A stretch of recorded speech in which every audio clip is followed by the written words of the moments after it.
There are moments in life that feel strangely intentional, as if unseen hands have gently arranged the pieces before you. You meet someone, and though it seems ordinary, something within you whispers that it is not. This connection carries a quiet weight, a purpose beyond surface understanding. It is not coincidence that brought them into your path, but design deliberate and precise. And perhaps, in ways you have yet to comprehend, this person is part of a greater unfolding meant for your growth, your testing, and your becoming. Not all encounters are accidental, some are divinely appointed intersections, though they rarely announce themselves with grandeur or certainty. More often, they arrive clothed in the ordinary, an introduction that feels casual, a conversation that seems unremarkable, a presence that does not immediately declare its significance. Yet beneath this quiet surface, something deeper stirs, as though the meeting itself carries a hidden architecture, carefully constructed beyond the limits of human planning. It is easy, of course, to dismiss such moments as chance, to attribute them to coincidence or convenience. Because to believe otherwise would require us to accept that our lives are not entirely self-directed. There is, however, a peculiar weight to certain encounters, a subtle gravity that cannot be easily ignored. You may find your thoughts returning to the person without clear reason, or feel an unexplainable sense of familiarity, as though you have stepped into a story already in motion. This is often where the soul begins to recognize what the mind has not yet understood, that this meeting serves a purpose not yet revealed. For divine intersections are seldom about immediate comfort or clarity, they are about alignment with something greater than your present awareness. It is worth considering that if every meaningful transformation in life requires an external catalyst, then it would follow that certain people must be placed along your path with intention, not because you sought them, nor because they sought you in any deliberate sense, but because the unfolding of your character demanded their presence. In this way, the encounter becomes less about preference and more about necessity. You may not have chosen them, and perhaps, under different circumstances, you would not have welcomed them at all. Yet there they are, woven into your experience as though they were always meant to be there. This does not imply that every such meeting is pleasant or easy to understand. On the contrary, the most significant intersections often carry with them a measure of discomfort or disruption. They may challenge your assumptions, unsettle your routines, or confront you with truths you would rather avoid. And still, their presence persists, not as an intrusion, but as an invitation to grow, to see differently, to become something more than you were before. To view these encounters merely as accidents is to overlook the possibility that there is meaning woven into the fabric of your life. It suggests a randomness that, while convenient, fails to account for the patterns that emerge when one reflects with honesty. For how often has a single meeting altered the direction of your thoughts, your decisions, or even your identity? How often has one person, appearing at what seemed like an ordinary moment, gone on to shape something extraordinary within you? There is a quiet humility in accepting that not all things are orchestrated by your own will. It allows room for mystery, for purpose beyond immediate comprehension, and for the idea that you are, in some measure, being guided. And if this is so, then it would be wise to approach such encounters with attentiveness rather than dismissal, with curiosity rather than indifference, because what appears insignificant at first glance may, in time, reveal itself to have been a carefully placed turning point in the story of your life. A carefully placed turning point in the story of your life, though at the time you may have stood within it unaware, treating it as nothing more than another passing moment.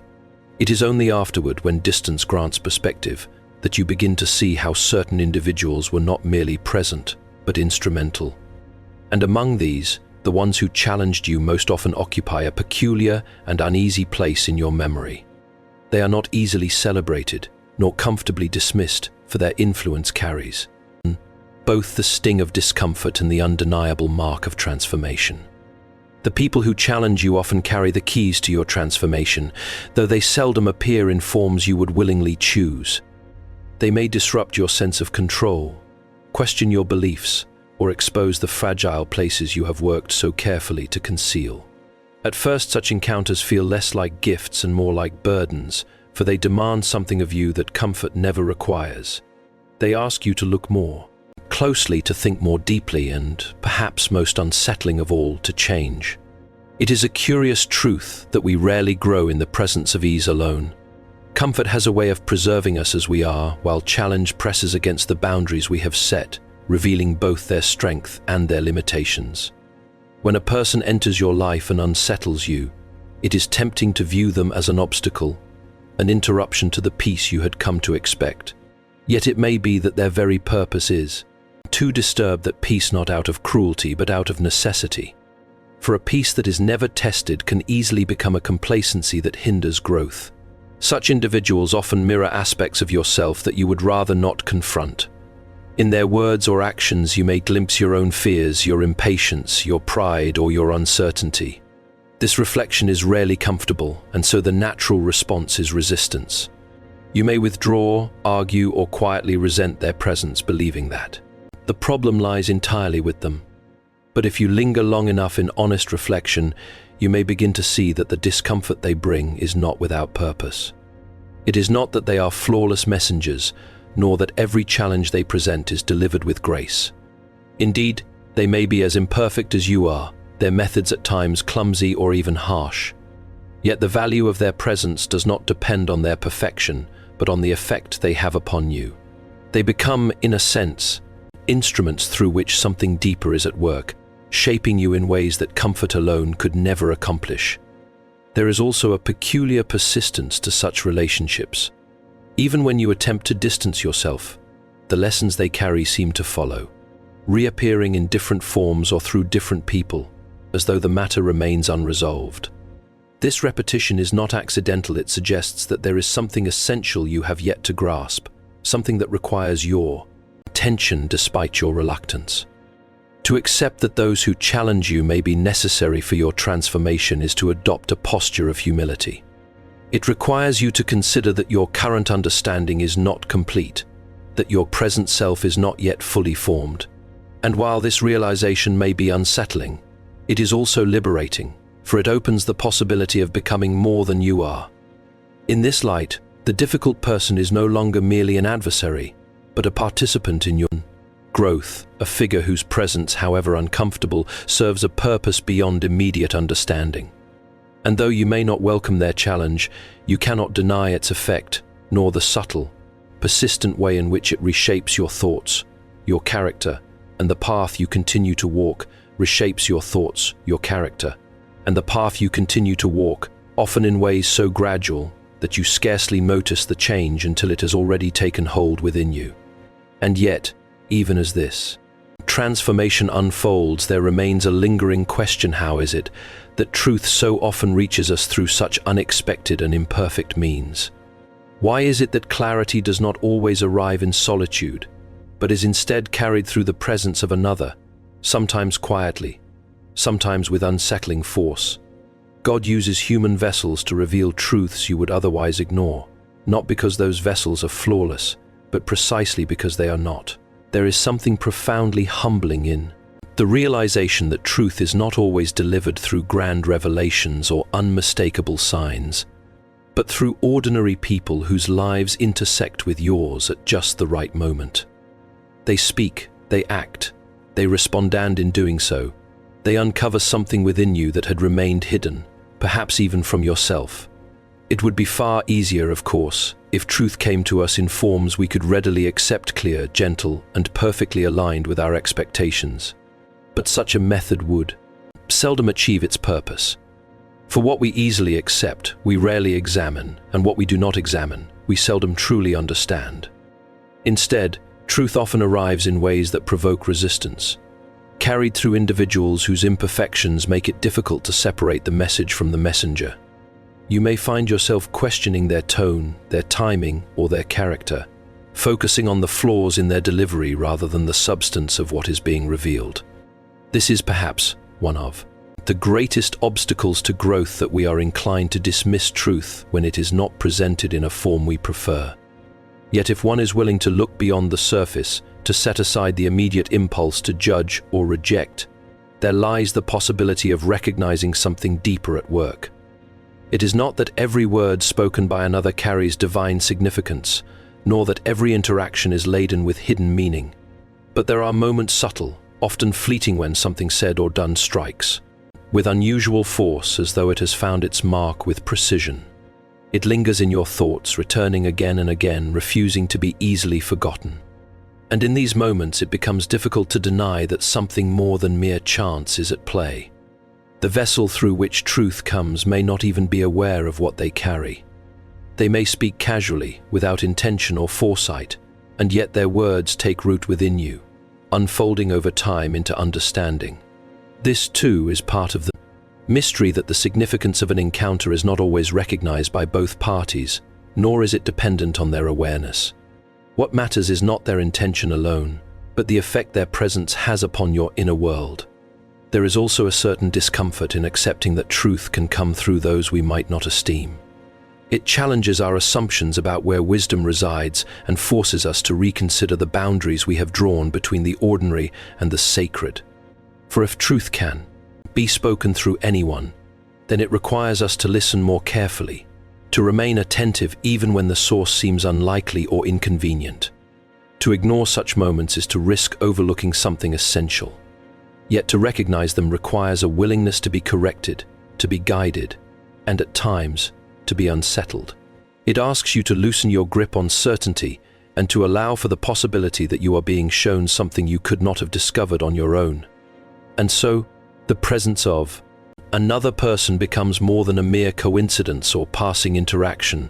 It becomes a channel through which something greater is quietly at work, revealing, shaping, and calling you toward a deeper understanding that might otherwise have remained just beyond your reach.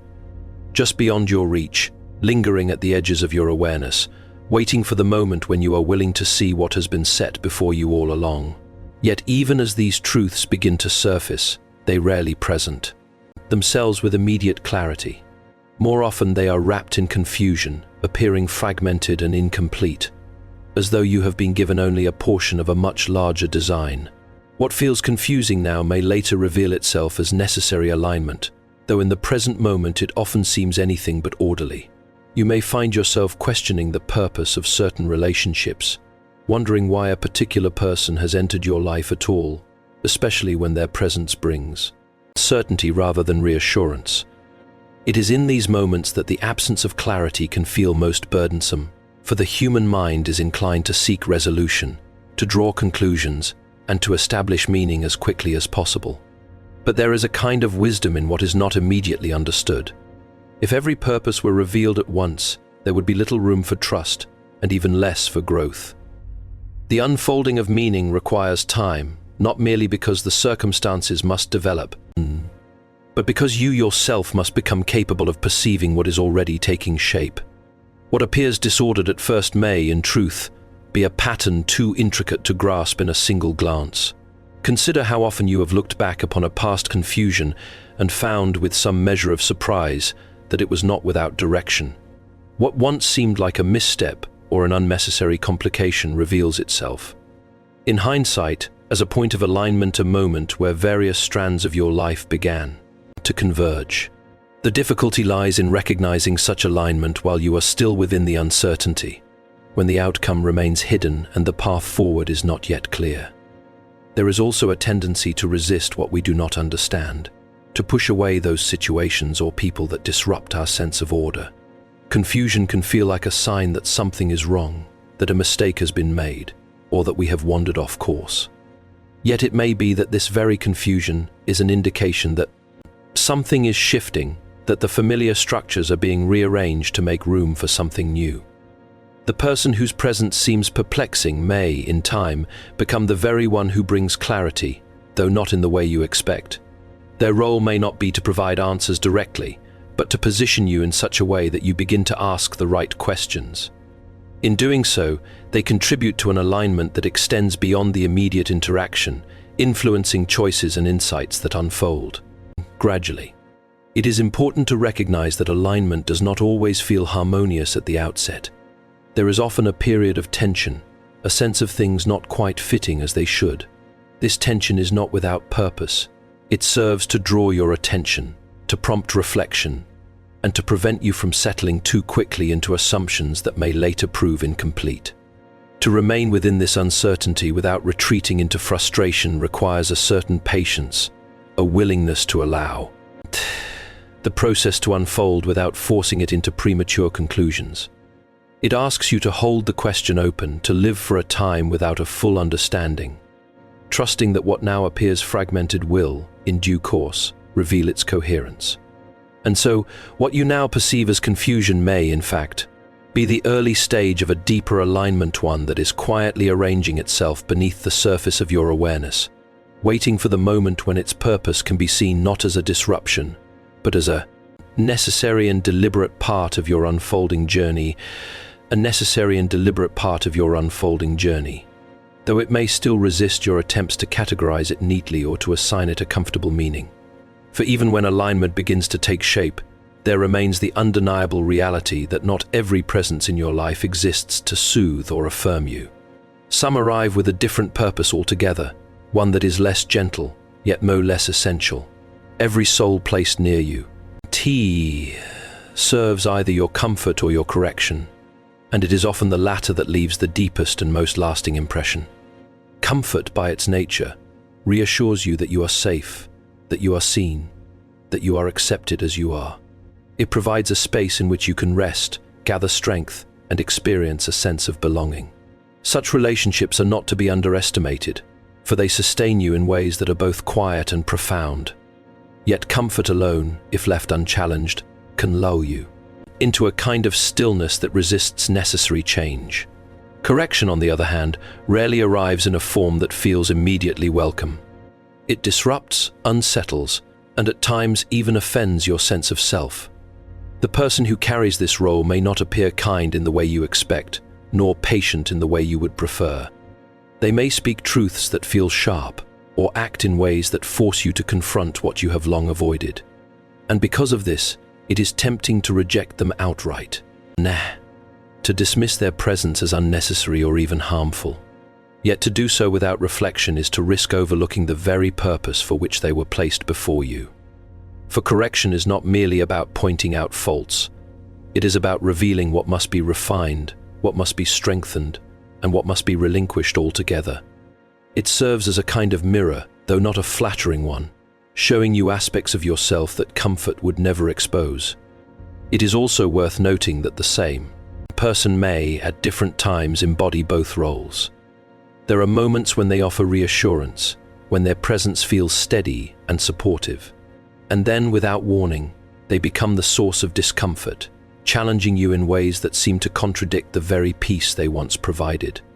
This duality is not accidental, it reflects the complexity of growth itself, which requires both rest and resistance.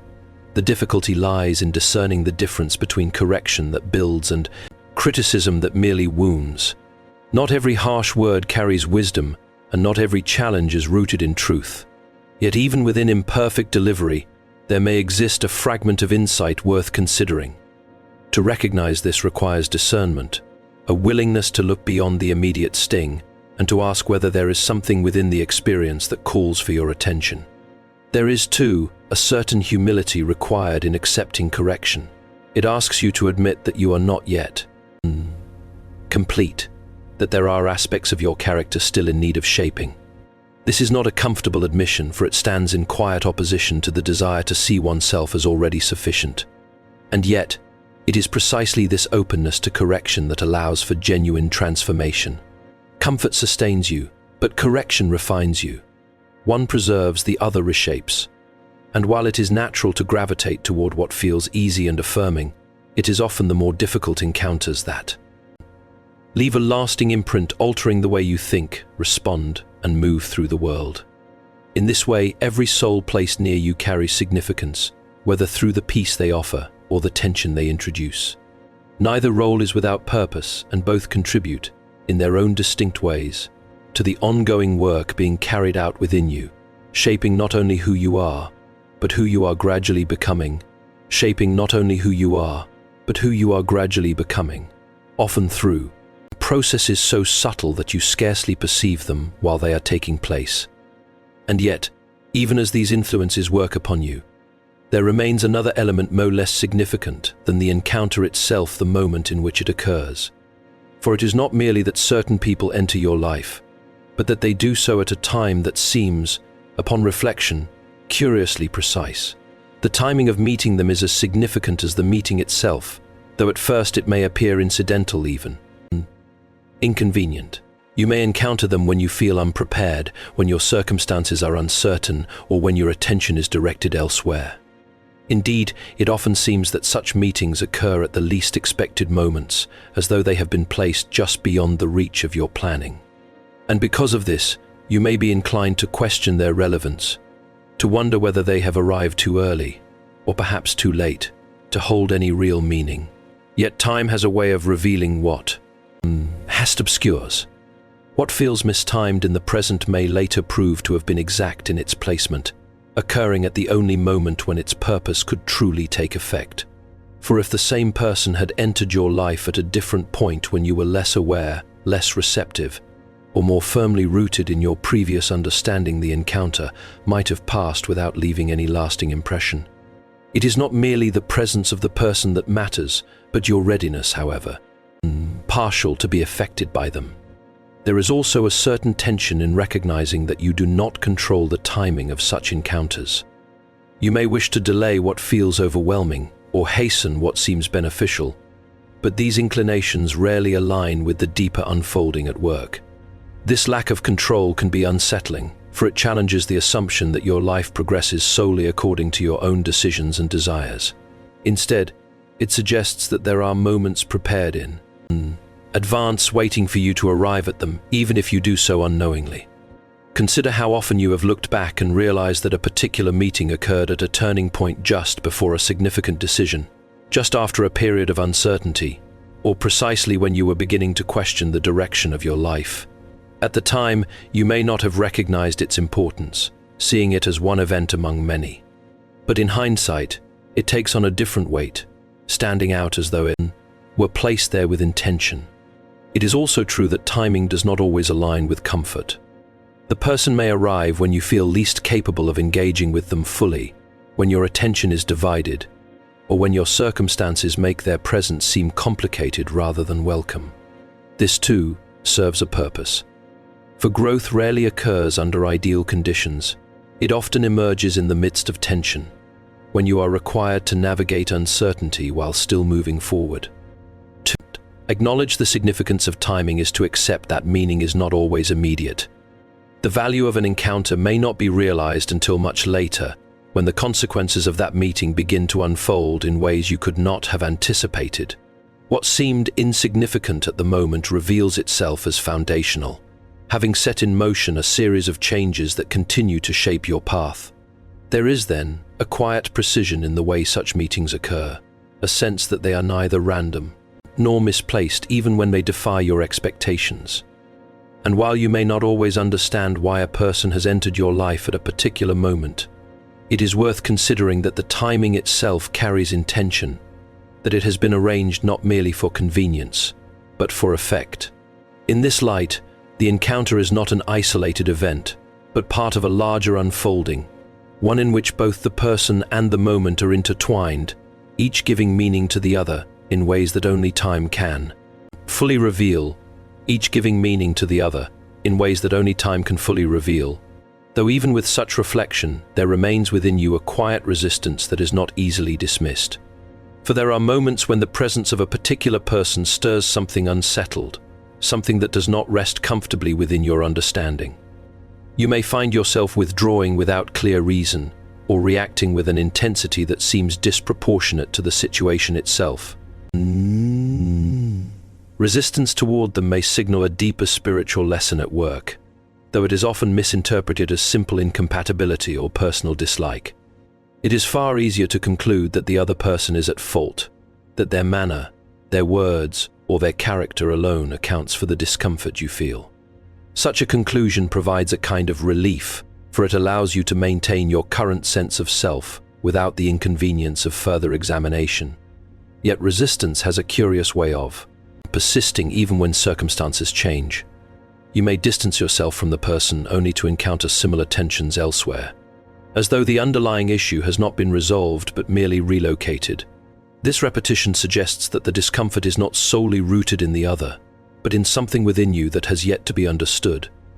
There is within each person a natural inclination to avoid what unsettles them.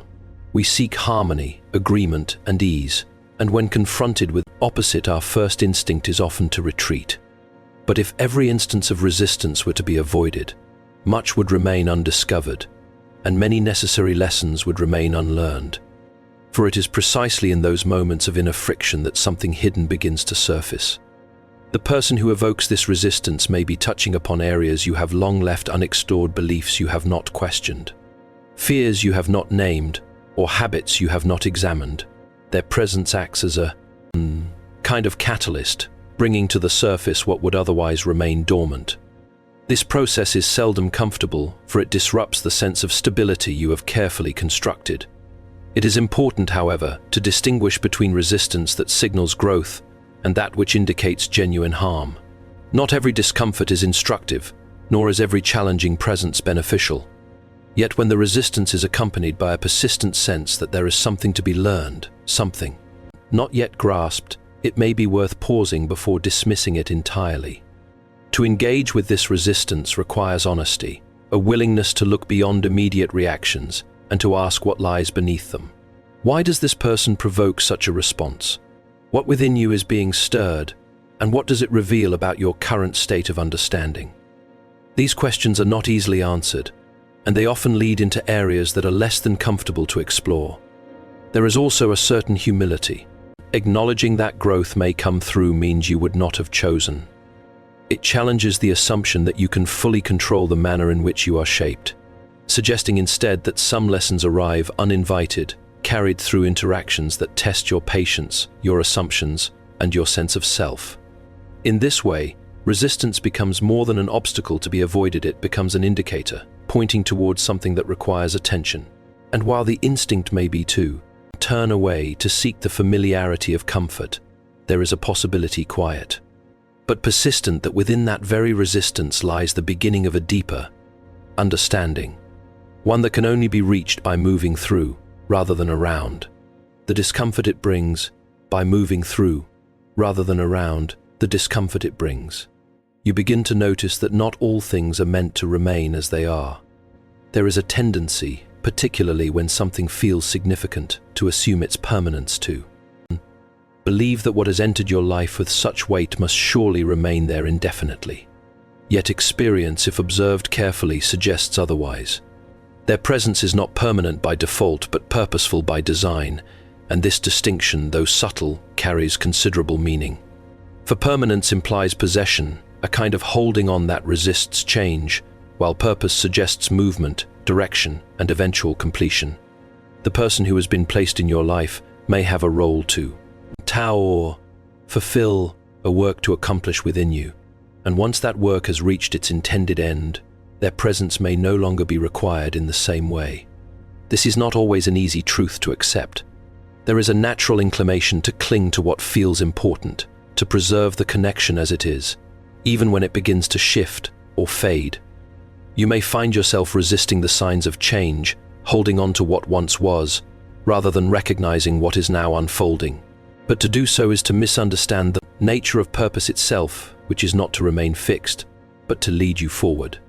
It is also possible that the ending of such a presence is not abrupt, but gradual, unfolding so quietly that you scarcely notice it at first.